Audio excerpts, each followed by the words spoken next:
What is the biggest threat to U.S. interests in Afghanistan? Well, according to a report from Wall Street Journal reporter Maria Habib, who's in Kabul, it may not be what you think.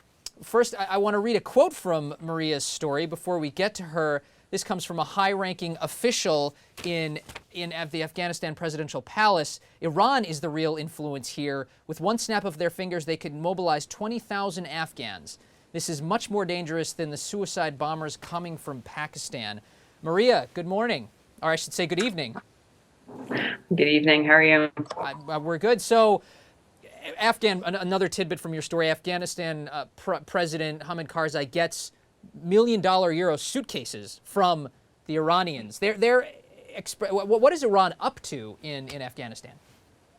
Well, I think that's what's so concerning for officials here is that unlike the billions of dollars that, U.S. money that's poured through here, which is well documented, and for the most part, we don't know what the CIA is doing, but for the most part, the billions of dollars that come through here is well documented and accounted for. Whereas with Iran, the spending is a lot more murky, and that's what has a lot of people very worried. And it seems like they attempt to, or they do circumvent going through the government to spend a lot of money. Mm-hmm. And it's interesting. They can really. It's a great story you have here on page one of the Journal today, and the Iranians can punch above their weight in the sense that they don't have to. A lot of Afghans speak a dialect of Persian, you mentioned, which is, of course, the language of Iran.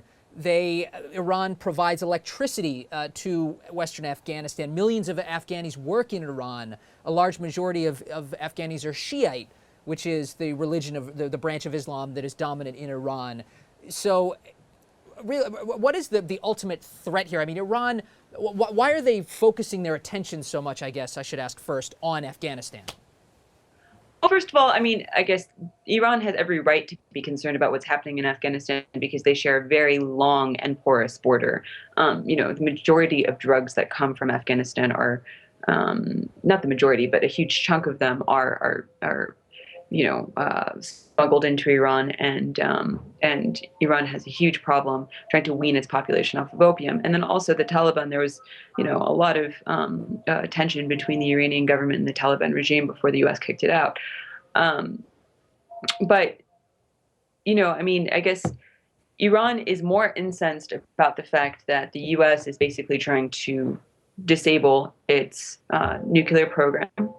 And then also the crippling economic sanctions that have really hit the Iranian regime hard and whittled away support from the population there for the Iranian regime. So, it's kind of a tit-for-tat game, which we've always seen between the U.S. and Iran, which is, if you continue to apply pressure on us in Iran, then we're going to hit you where you're most vulnerable, which is Afghanistan. You're right on the doorstep. There are U.S. bases there.